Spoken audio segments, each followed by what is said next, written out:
Back on the record, the time is 4:30.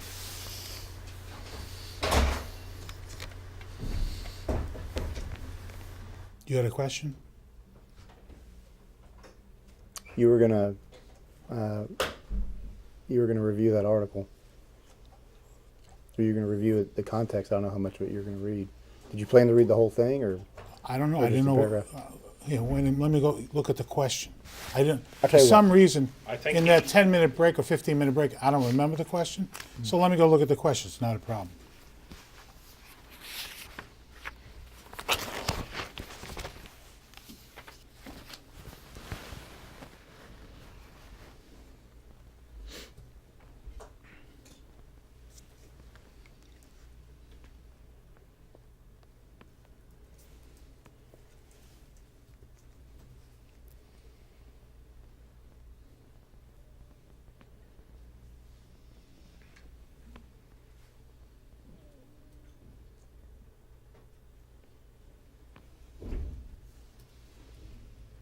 I can rephrase my question for you.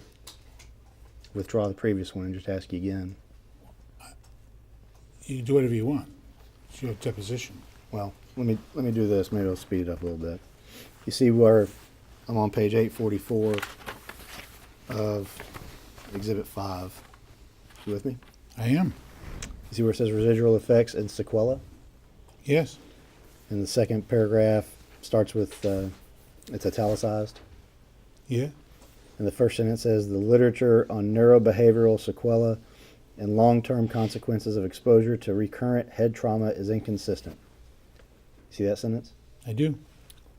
Do you agree with that sentence? Object to the form.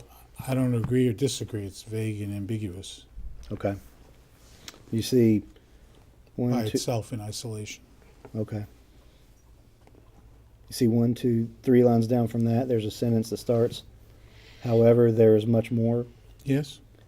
It says, however, there is much more to learn about the potential cause and effect relationships of repetitive head impact, exposure, and concussions. Did I read that correctly? Yes. Do you agree with that statement?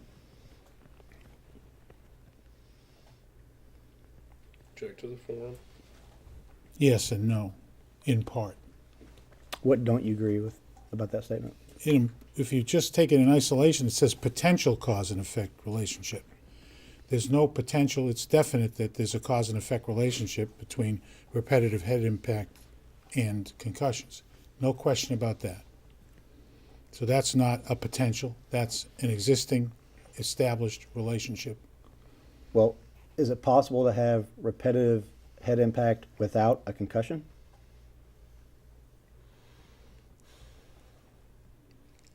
Oh, yes. For example, that's not likely to result in a concussion. Okay. So, You know, unless I had what's that? That's the legal exception. Someone with a soft skull or something. But even that wouldn't do that. eggshell. Yeah, if I had eggshell skull, there you go.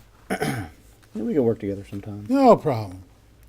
So, It's a classic legal case. I want to make sure that's clear. The David Eagleman eggshell as an eggshell plaintiff.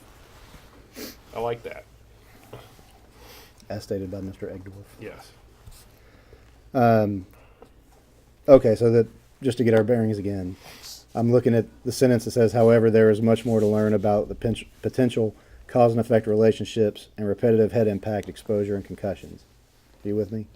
Yes. Okay.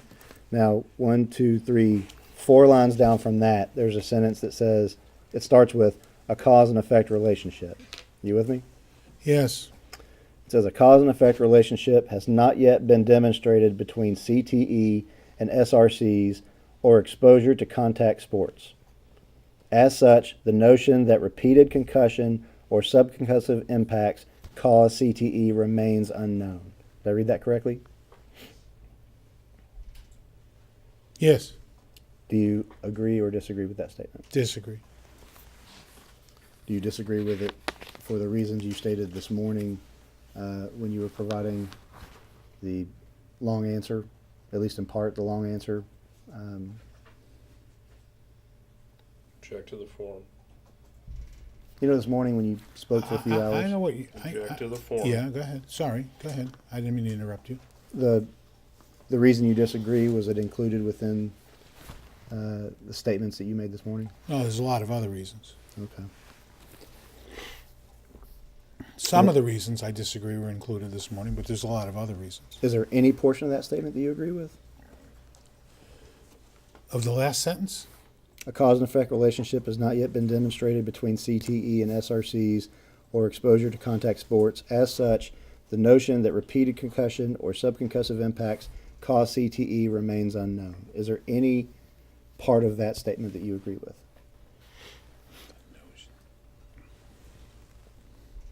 I can't think of one as I sit here. Okay. I mean, you could have subconcussive impacts that don't cause CTE. That is a subconcussive impact that will not cause CTE. I don't think that my touching my forehead with my pen is an intended part of that sentence. But if you were a lawyer and you wanted to give an example, you could say that would be a way of disagreeing. Or agreeing. I could agree if you would define that as a subconcussive impact. It certainly is a subconcussive impact. And it certainly would not cause CTE. So to that extent, I could agree. Certain subconcussive impacts don't cause CTE. This is a, Like me hitting my head like that with a pen. sorry, I thought you were done. No problem. This Exhibit 5 is a consensus statement on concussion in sport, correct? Right.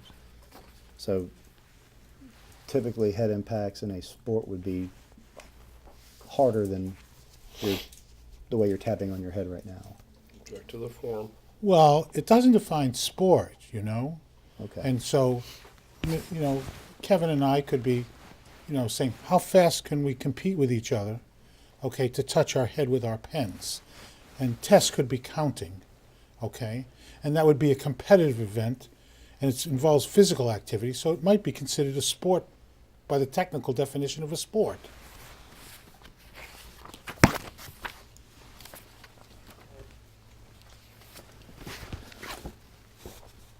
So we want to be done with that one, Doctor, if you want to pass it over. I marked on that one. That's all right. I know. I'm just letting you know, Thank you. or letting the record know. Dr. Eagleman, are you aware of any peer-reviewed Let me start over. Are you aware of any peer-reviewed epidemiological study concluding that there is a causal connection between playing football and CTE? Object to the form.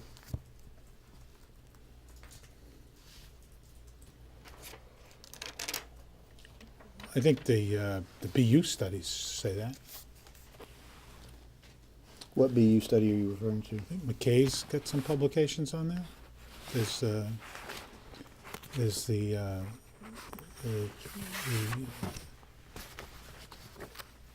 Are you and referring? there's the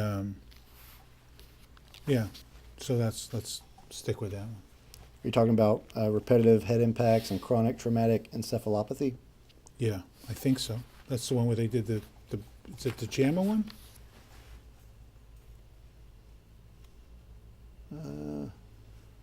Neurosurgery. No, I'm talking about the JAMA one, but that could be another one. I think there's more than one from them. Yeah, there's several. It might be.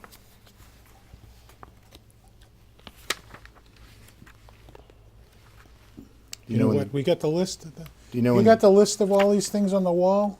Because it'll be in there. Where's that up here? You want to get it for me, Joan? I'll look and see if I can find some. No, you know the stuff on the wall, all the papers? We have hard copy of that, right? Do you know what year the JAMA article you're referring to came out? Within the last, I think it's 17.